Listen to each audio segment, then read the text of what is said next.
कि राज्य सरकार से योजना का स्थायी संचालन कराने के लिए लगातार मांग की जा रही है, उसी के संबंध में आज बात करेंगे। साथ ही हमारे कुछ साथी राज्य अल्पसंख्यक आयोग के अध्यक्ष और माननीय अल्पसंख्यक मंत्री दानिश आज़ाद अंसारी साहब से मुलाकात की, उस पर भी आज बात करेंगे। और दूसरी एक अहम चीज़ साथियों, अगले हफ्ते बकाया मानदेय को लेकर जो इलाहाबाद में सुनवाई होनी है, उस पर भी आज बात करेंगे साथियों। वीडियो में अंत तक बने रहें और जो टीचर साथी चैनल पर नए हैं, चैनल को सब्सक्राइब कर लें। साथियों, जैसे कि मैंने पूर्व में ही बताया था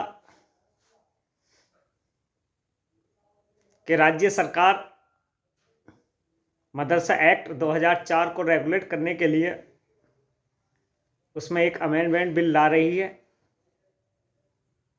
जिसको एक कैबिनेट मीटिंग में रखा जाएगा। और उसमें अपनी तमाम मांगों को हमने रखा था कि शिक्षा में सुधार हेतु नए आयाम दिए जाएं, और मांग की थी इस एक्ट के जरिए उत्तर प्रदेश के 7442 मदरसों में कार्यरत 22,000 मदरसा टीचर्स को जगह मिलनी चाहिए। इसका उल्लेख होना चाहिए, इसका ब्यौरा एक्ट में शामिल होना चाहिए। इस मांग को हमने रखा था मुख्यतः। उसी के ताल्लुक से कल हमारी टीम के सदस्य माननीय बड़े भाई आफ्ताब आलम साहब अल्पसंख्यक आयोग के चेयरमैन से मुलाकात की और अमेंडमेंट बिल के जरिए राज्य सरकार से योजना का स्थायी संचालन कराने की मांग रखी, जिस पर उन्होंने भरोसा दिलाया है, विश्वास दिलाया है साथियों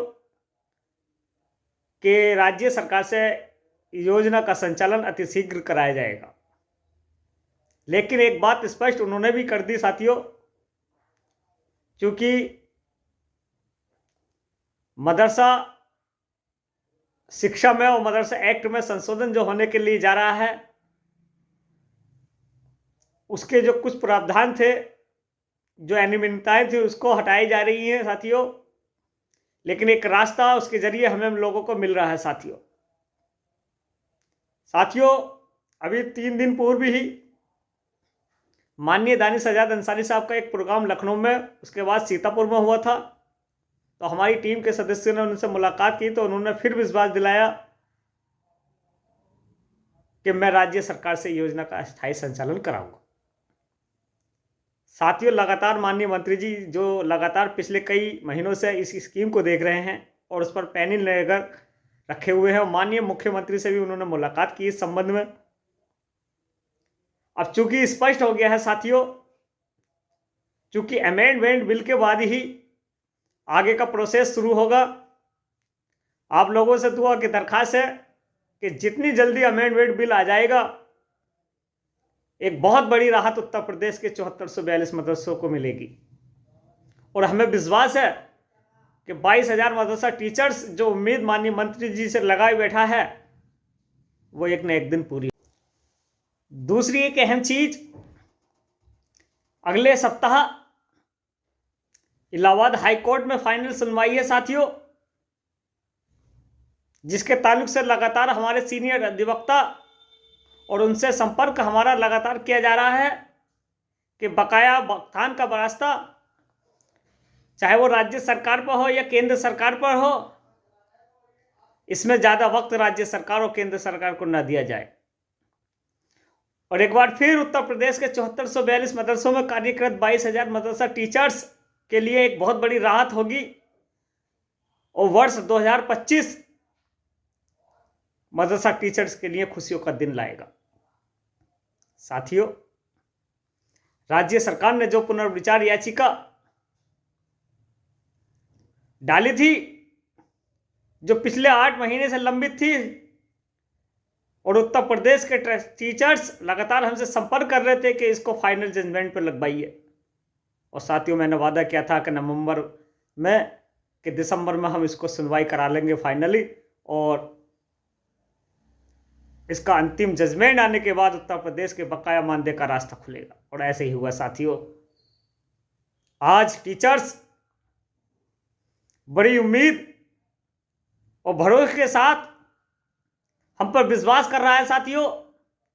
इसलिए हमारी पैनल के तमाम सदस्यों ने बैठकर यह विचार विमर्श किया है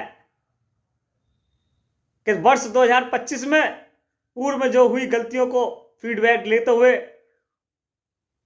आगे एक सुधारात्मक कदम लेने के लिए उत्तर प्रदेश के आधुनिकीकरण योजना को चलाए जाने के लिए लगातार लड़ाई तेज की जाएगी। क्योंकि साथियों ये लीगल लड़ाई थी, अगर इसमें हम पीछे रह जाते तो शायद उत्तर प्रदेश के मदरसा टीचर को इसका फायदा नहीं मिल पाता। और हमें विश्वास है जिस तरह से लखनऊ से लेकर इलाहाबाद तक, माननीय मंत्री तक हमारे पैनल के सदस्यों ने लगातार राज्य सरकार को जो मार्गदर्शन किया है, सुझाव दिया है कि योजना का स्थायी संचालन कैसा होगा, उसके पास कितना बजट है, उसमें क्या अनियमितताएं थी, पाठ्यक्रम कैसा होना, उसकी नियुक्ति कैसा होनी है, इसमें क्या सुधार होना है साथियों। ये अपने आप में बहुत बड़ी उपलब्धि है साथियों। और आने वाले वक्त में उत्तर प्रदेश के 22,000 मदरसा टीचर्स खुशहाल होगा और उसका योजना का स्थायी संचालन राज्य सरकार से किया जाएगा। साथियों आप लोग भ्रमित ना हो, एक्साइटेड ना हो। आपकी लीगल से लड़ाई से लेकर आखिर लड़ाई तक हम लड़ रहे हैं और आपको बकाया मानदेय भी मिलेगा और आपकी योजना भी स्थायी चलाने के लिए लगातार सरकार से कोशिश की जा रही है। अगर अमेंडमेंट बिल इसी महीने कैबिनेट में रखा जाएगा तो साथियों एक रास्ता उत्तर प्रदेश का योजना का चलाने के लिए एक मार्गदर्शन खुलेगा। और मुझे उम्मीद है कि माननीय दानिश आजाद अंसारी साहब जो इस स्कीम को लगातार देख रहे हैं और उन्होंने दावा किया है कि राज्य सरकार से योजना चलाई जाएगी, तो हमें विश्वास है साथियों राज्य सरकार योजना चलाने के लिए तत्पर होगी।